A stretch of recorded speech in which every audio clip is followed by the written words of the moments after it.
Jehoiakim, king of Judah, Nebuchadnezzar, king of Babylon, came to Jerusalem and besieged it. And the Lord gave Jehoiakim, king of Judah, into his hands with some of the articles of the house of God, which he carried into the land of Shinar to the house of his God. And he brought the articles into the treasure house of his God.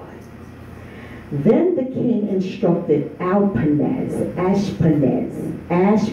somebody say Ashpenaz, the master of the eunuchs, to bring some of the children of Israel and some of the king's descendants and some of the nobles, young men, in whom there was no blemish, say no blemish, say but good looking, gifted in wisdom, possessing knowledge, and quick to understand.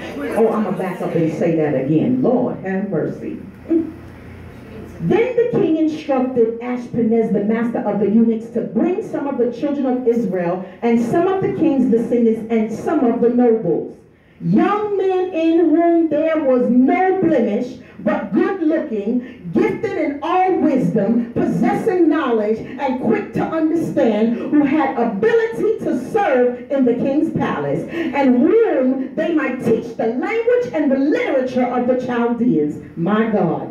Tell somebody, I got the victory. I got the victory. And the king appointed for them a daily provision of the king's delicacies and of the wine which he drank, and 3 years of training. Tell somebody, 3 years of training. 3 years of training. 3 years of training for them, so that at the end of that time they might serve before the king. Now from among those of the sons of Judah was Daniel, Hananiah, Mishael, and Azariah. To them the chief of the eunuchs gave names. He gave Daniel the name Belshazzar, to Hananiah Shadrach, to Mishael Meshach, and to Azariah Abednego. But Daniel purposed in his heart, say purpose in your heart. Purpose in your heart. But Daniel purposed in his heart that he would not defile himself with a portion of the king's delicacies, nor with the wine which he drank.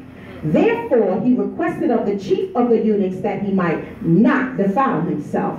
Now God had brought Daniel into the favor and goodwill of the chief of the eunuchs. Tell somebody, I got favor. I got favor. And the chief of the eunuchs said to Daniel, I fear my lord the king, who has appointed your food and drink. For why should he see your faces looking worse than the young men who are your age? Then you would endanger my head before the king. So Daniel said to the steward whom the chief of the eunuchs had set over Daniel, Hananiah, Mishael, and Azariah, please test your servants. Come on, tell somebody, please test me. Please test me. Say that again, please test me. Please test me. Please test your servants for 10 days and let them give us vegetables to eat and water to drink. Then let our appearance be examined before you, and the appearance of the young men who eat the portion of the king's delicacies, and as you see fit, so deal with your servants. So he consented with them in this matter, and tested them 10 days. And at the end of the 10 days, their features appeared better. Say, appeared better. Appeared better. And fatter in flesh than all the young men who ate the portion of the king's delicacies. Thus the steward took away their portion of delicacies and the wine that they were to drink, and gave them vegetables. As for these 4 young men, God gave them knowledge and skill in all literature and wisdom, and Daniel had understanding in all visions and dreams. Now at the end of the days, when the king had said that they should be brought in, the chief of the eunuchs brought them in before Nebuchadnezzar. The king interviewed them, and among them all none was found like Daniel, Hananiah, Mishael, and Azariah. Therefore they served before the king, and in all matters of wisdom and understanding about which the king examined them, he found them 10 times better than all the magicians, the astrologers who were in his realm. Thus Daniel continued until the year of King Cyrus. And then I'm going to skip to chapter 3 down to verse 17.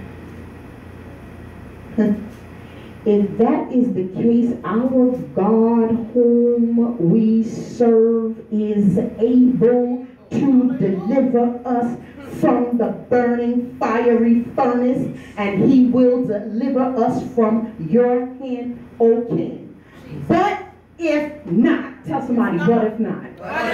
But if not, let it be known to you, O King, that we do not serve your gods, nor will we worship the golden image which you have set up. Tell somebody, I got the victory. I got the victory. Tell somebody else, I got the victory. I got the victory. Touch yourself and say, I've got the victory.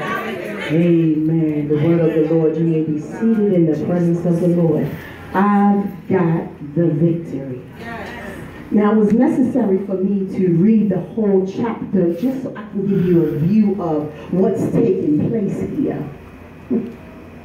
Because as I was praying and as I was studying and as I was reading this text in so many different versions and so many different ways, the Lord began to speak to me about the elevation that's taking place in the house and the transition. Now, I don't know what that means for y'all and who, but I know it means something for somebody. Because as an intercessor, I don't go through stuff for myself. I'm not selfish, I'm not stingy, because I went in for y'all. I was fighting in a realm that I wasn't familiar with. And I'm telling you, it took a toll on my body, it took a toll on my mind, and because of my human disabilities, I would say, and because of the things that I faltered in, I almost didn't want to come. Because when you begin to go through spiritual warfare, the devil makes you think that you're in your own strength. And he makes you think because you don't walk a straight line and cross every T and dot every I, that something's wrong with you and you don't need to be up there because you're not worthy. But I heard the scripture say, but few are chosen. All are called, but few are chosen. So I kept on coming and I kept on fighting. So I want you to know, this is not about me, but this is about us. Amen. It's about us. And it's about the transition that God is putting you through. And trust me when I say, I'm not trying to scare nobody, but I know that the storm is here. It's not coming, it's here. And maybe you haven't seen it yet. But I know it's coming because even as I was going through the studying period, the Lord began to remind me of a storm in my life. And I said, but I don't understand why. Why are you showing me this? Why are you showing me this? And he said, because he wanted to encourage somebody because your storm is here. You can't see it, but see, there's a key. There's a key to the storm. Yes. There's a key. Lord have mercy. And so I read the first portion of this so you can understand that sometimes you're going to have to give up some things that everybody else is doing because it's going to help you later on. Yes. This was a very unusual act that took place because in these times you couldn't serve the king's table if you weren't a part of his bloodline. Right. If you wasn't his people, you couldn't serve. Yes. But God chose these boys. And yes, they were boys. He chose these boys to go through the storm. He didn't choose them just because they were good, but he wanted to prove himself. So God is going to use some of you to prove who he is to the people that's watching. So we think it's about how much we come to church. And we think it's about what we look like when we out here. And some of us don't even think that it's about that. But it's really how you deal with your storm. It's really about how you deal with your go-through. That's what it's about. That's what they're watching. That's what they're looking at. See, because they know how they deal with it. My Lord. When I say they, I mean those who are outside of the faith. Yes. Yes. Yes. Yes, God. Yes. Yes. They're watching to see you who say you believe God. My God. They're watching to see how you handle the story. Jesus. Come on, minister. Jesus. Thank you, God. Sometimes you're going to have to give up some things. Yes, God. I gave up popularity. Because I wanted to be able to fight in the spirit. Yes. Because I saw that God's people don't know how to fast. As much as I read this text, blew my mind when I actually learned that these boys fasted for 3 years. Right. Say that. You can't take 3 hours. Say that.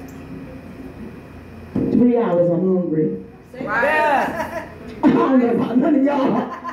Right. 3 hours, I'm I'm with hungry. you. I'm with you. But they were taken out of an environment that they were used to. And they were young. So I am talking to the immature at this point.